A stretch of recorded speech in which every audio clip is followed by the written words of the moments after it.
let's read the question. Question says, let alpha beta is not equal to 0 and A is equal to, A matrix दी गई है, beta alpha 3 alpha alpha beta minus beta alpha 2 alpha, if B is equal to 3 alpha minus 9 3 alpha minus alpha 7 minus 2 alpha minus 2 alpha 5 minus 2 beta is a matrix of cofactor of elements of A, then determinant of AB is equal to, option A is 125, option B is 343, option C is 64, option D is 216.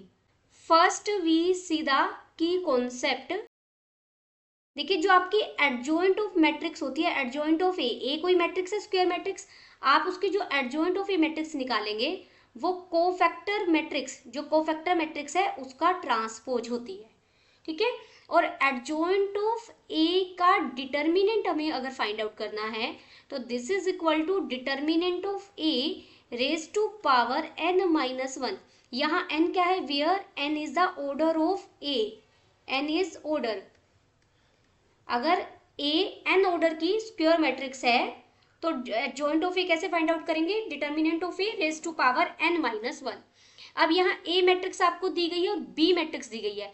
b matrix के लिए information क्या दी गई है कि ये cofactor of elements of a के जो cofactor matrix बनेगी ना, b हमारी वो है, तो a की पहले हम कोफैक्टर मैट्रिक्स निकाल लेते हैं। Cofactor of matrix a, cofactor का निकाल के सीधा मैं मैट्रिक्स से लिख देती हूँ, तो इसे हम, इस मैट्रिक्स को मैं C से रिप्रेजेंट कर रही हूँ। C क्या मैट्रिक्स है, कोफैक्टर मैट्रिक्स है A की, कोफैक्टर मैट्रिक्स। अब देखिए इस एलिमेंट के कोरोस्पोंडिंग अगर आप निकालेंगे तो 2 alpha square minus alpha beta आएगा, 2 alpha square minus alpha beta.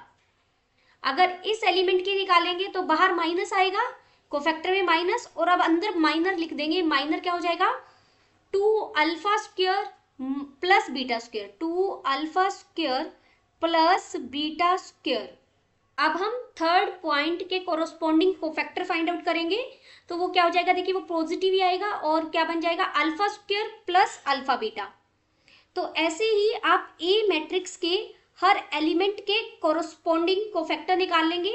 मैंने यहाँ सोल्व किया हुआ है, मैं अब आगे डायरेक्ट लिख रही हूँ। ये आपका पॉइंट बनेगा minus 2 alpha square minus 3 alpha, next आपका बनेगा 2 alpha beta plus 3 beta, next आपका बनेगा माइनस 2 अल्फा बीटा, नेक्स्ट बनेगा अल्फा बीटा माइनस 3 अल्फा, और नेक्स्ट बन जाएगा minus of beta square minus 3 alpha, last is beta alpha minus alpha square. ये cofactor matrix बन गई है ए की, लेकिन ये तो मुझे स्टेटमेंट में दी गई है, बी मैट्रिक्स कोफैक्टर मैट्रिक्स तो है। इट मीन्स जो ये बी मैट्रिक्स और जो ये सी मैट्रिक्स मैंने बनाई है दोनों कैसी होंगी, दोनों इक्वल होंगी। इक्वल होंगी का तो इनके एलिमेंट्स को अगर हम कंपेयर करें, comparing element of these two matrix, अगर पहला एलिमेंट में कंपेयर करूं 2 alpha square minus 2 alpha square minus alpha beta is equal to 3 alpha हो जाएगा। ऐसे ही हर एलिमेंट इक्वल होगा। तो यहाँ मुझे अल्फा की वैल्यू चाहिए और बीटा की वैल्यू चाहिए।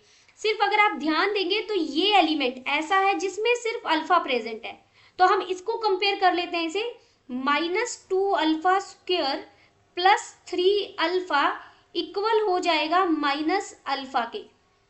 ओके, तो यहाँ से माइनस 2 अल्फा स्क्वायर इक्वल हो जाएगा माइनस 4 अल्फा के, माइनस से माइनस कट जाएगा, 2 भी कट जाएगा, ये बन जाएगा, एक्चुअल में ये बन जाएगा बाद में alpha square minus 2 alpha is equal to 0। यहां से मुझे अल्फा की दो वैल्यू मिली, 0 एंड 2, लेकिन 0 आप ले नहीं सकते क्योंकि अल्फा को आपने 0 लिया तो अल्फा बीटा की प्रोडक्ट क्या हो जाएगी, 0। जो हमें स्टेटमेंट में दिया गया है अल्फा बीटा की प्रोडक्ट नॉट इक्वल टू 0 है, तो इस 0 को तो हम रिजेक्ट कर देंगे। अल्फा फाइनली मुझे कितना मिल गया, अल्फा सिर्फ 2 मिल गया। अल्फा अगर 2 है तो अब यहाँ आप अल्फा रख दीजिए, आपको बीटा मिल जाएगा। अल्फा को मैंने 2 रखा तो यहाँ 8 बन गया, माइनस अल्फा को 2 रखना है तो 2 beta is equal to alpha को 2 रखा तो यहाँ 6 बन गया। तो 8 माइनस 6 टू बीटा की वैल्यू मुझे 1 मिल गई। अब अल्फा और बीटा आपको दोनों मिल गए हैं, तो आप ए मैट्रिक्स कंप्लीट बता सकते हैं।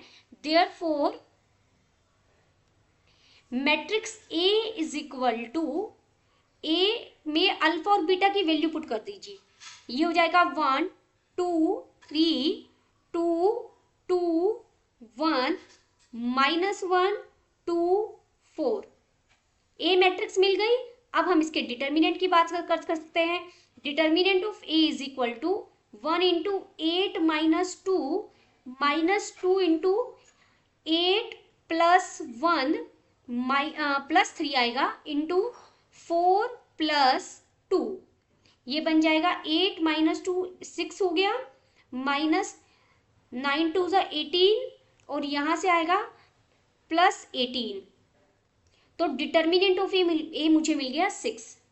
अब जो बी मैट्रिक्स थी वो क्या है, कोफैक्टर मैट्रिक्स है। और एडजॉइंट ऑफ ए मैट्रिक्स क्या होती है, कोफैक्टर का ट्रांसपोज। एडजॉइंट ऑफ ए भी एक कोफैक्टर मैट्रिक्स ही तो है, बस हम उसका ट्रांसपोज और ले लेते हैं। यानी अगर एडजॉइंट ऑफ ए मैट्रिक्स का ट्रांसपोज ले लिया जाए तो वो कोफैक्टर मैट्रिक्स ही बनेगी। तो बी का डिटर्मिनेंट किसके इक्वल हो जाएगा, determinant of adjoint of A transpose, या फिर आप इसे कह सकते हैं एडजॉइंट ऑफ ए ट्रांसपोज का डिटर्मिनेंट। और ये इक्वल हो जाएगा, ए और ए ट्रांसपोज दोनों का डिटर्मिनेंट इक्वल रहता है। तो मैं यहाँ ए की सेंस में लिख रही हूँ, ये A raise to power n-1। n यहाँ पर ऑर्डर कितना है 3, तो सॉरी 3 -1 2 आएगा, या तो 2 लिखिए या इसे 3 -1 लिखिए। मैं इसे 2 लिख रही हूँ। नाउ अब हमें फाइंड आउट करना था determinant of A B. Determinant of A B का मतलब है determinant of A into determinant of B. Determinant of A into B कितना है, डिटर्मिनेंट ऑफ ए का स्क्वायर ही है, यानी ये हो जाएगा 6 into 6 into 6, that is final answer is 216। तो कौन सा ऑप्शन हमारा सही है, option D is correct. Hope you understood it well, best of luck.